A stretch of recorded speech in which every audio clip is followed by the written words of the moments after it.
in the worst of all possible worlds is that your life could be tragic but not hell. How good could you make it be? You have to be married, you have to have kids, you have to have a career, you have to have friends. That's good enough. You've had your life and you might come to an end, you know? Could you manage it? And if the answer is no, it's like, well, put your life together because it's going to happen.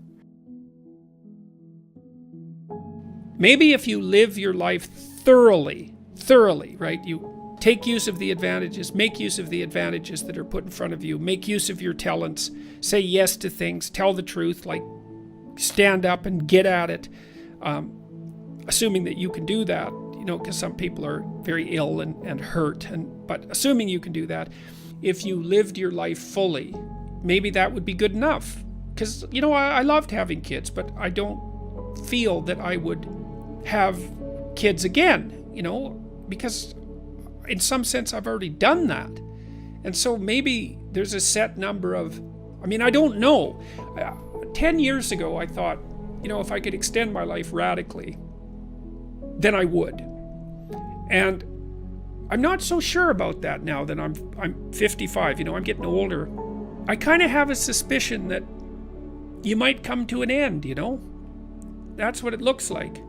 I mean, I don't want that to be soon, but maybe you exhaust yourself in your life, you know, maybe you can, so that there's nothing left of you, really. Life has got its rat's nest of miseries, and that's for sure. And maybe you could even make a categorical statement that life is mostly a rat's nest of misery. You know, and you can make a pretty powerful argument for that. But then there's a counter question, which is, well, what if you tried not to make it any more miserable than it had to be, right? Then what would it be like?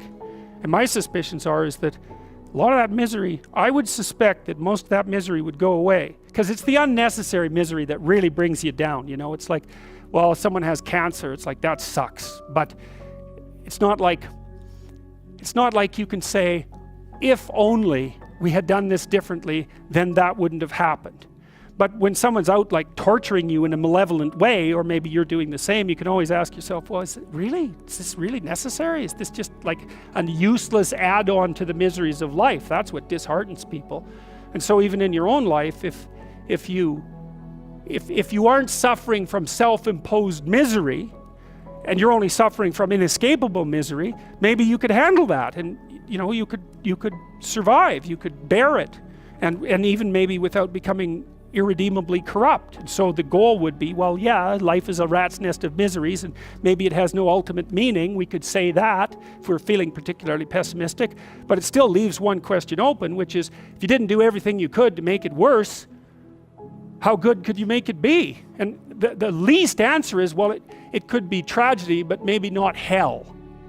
And I think that's right. I really believe that. That's the most pessimistic, proper statement. The worst case outcome, in the worst of all possible worlds, is that your life could be tragic, but not hell. And that's a lot better than hell, right? And you think, I could give you an example of the difference. You're at your mother's deathbed. Well, that's tragedy. Here's another scenario. You're at your mother's deathbed, and all you and all your idiot siblings are arguing. Well, that's the difference between tragedy and hell. And you might be able to tolerate the first circumstance, and maybe it would even bring you closer together with your family members. The second one, no one can bear that. You walk away from a situation like that sick of yourself and sick of everything else too. And you know, it's often the case that tragic circumstances bring out the dragons, because the stress is high and all those things that people haven't dealt with, they don't have the energy to repress, and all the bitterness comes pouring forward. It's like, seriously, man. So that's actually it's a rough lesson, but it's a good hallmark for figuring out whether or not you've got yourself adjusted properly and in relationship to your siblings. It's like, if you were all gathered around the bed of someone close who was dying, could you manage it? And if the answer is no, it's like, well, put your life together, because it's going to happen. And you should be the person who's there that can do it, and do it properly. And then maybe you'd find that it isn't the sort of thing that will undermine your faith in life itself. And I've seen both of those situations, you know, ugly situations, you know, murderously ugly situations. And then they're opposite, where people have had terrible things happen to them as a family, and you know, they pull together and they rebuild their damn ship and they sail away. And so that seems to me to be a lot better. That's how people usually identify. Maybe they have no plan at all and they're just in chaos, right? That's like being in the belly of the beast. They're nihilistic in chaos. They have no plan. They're just chaos itself. And that's a very dreadful situation for people to be in. Or maybe they conjure together a plan. That's their identity. It's kind of fragile and they're holding on to that with everything they've got. It's their little stick of wood that they're floating in the ocean, clinging to. And so they're identifying really hard with that plan. That's what happens when you're an ideologue, is that you're identifying really hard with that plan. The problem is something comes up to confront it. Well, how do you act? Well, you can't let go of the plan because you drown. And then you cling to it rigidly. Well, that's no good, because then you can't learn anything. And then if that's you, you're a totalitarian, you're not going to learn anything. You're going to end up in something that's close enough to hell so that you won't know the difference, and you might drag everyone along with you. And that's happened plenty of times, right? It's the whole story of the 20th century. It happened over and over and over. And it happens in people's states. It happens in their business organizations. It happens in their cities. It happens in their provinces. It happens in their states. And it happens in their psyches, all at the same time. You can't blame the manifestation of that sort of thing on any of those one levels. It happens when a society goes down that way. It goes down everywhere at the same time. It's not the totalitarians at the top and all the happy people striving to be free at the bottom. It's not that at all. It's totalitarianism at every single level of the hierarchy, including the psychological. And so you don't want to be the thing, you don't want to be in chaos, that's for sure, but you don't want to be the thing that clings so desperately to the raft that you can't let go when someone comes to rescue you, right? You don't want to be that. So then you think, well, exactly what are you? You're not the chaos, you're not the plan. Maybe you're the thing that confronts the obstacle. And I would say that's the categorical lesson of psychology insofar as it has to do with personal transformation. Because that's what you always teach people in psychotherapy. I don't care what sort of psychotherapist you are. You're always teaching them the same thing. You're the thing that you're not the plan. You're the thing that can confront the obstacle to the plan.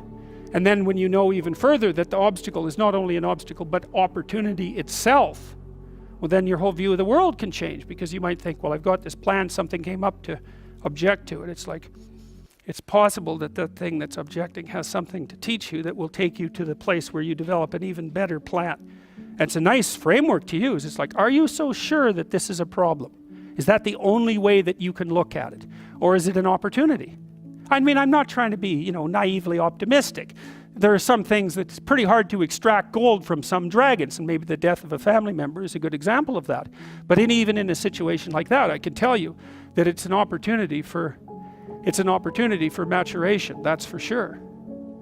And the thing is, you might say, well, it's pretty miserable to be digging for gold when someone's falling into the grave. Well, if they really love you, first of all, that's what they'll want you to do. And second, you're going to make their death a lot more palatable experience for them if you're someone who can be in the room and be helpful instead of be, quivering in the corner and feeling that the entire world is collapsing in on you. I mean, that's another. You want to be the useful person at the funeral. How's that for a goal? That's a good goal, man. You know that you've got yourself together in a situation like that because you're going to be at them. And maybe you want to be the person on whose shoulder people cry. That'd be a good goal. It's kind of, I don't like being naively optimistic, so when I tell you to get your life together, I'm not going to say roses and sunshine. It's like, that's pablum for fools. But it really is something to be the reliable person at a funeral, right? And you can aim at that, you can do that. You got to be tough to do that, because it also means that you can sustain a major loss without collapsing. And that, you've got to be a monster to do that, right?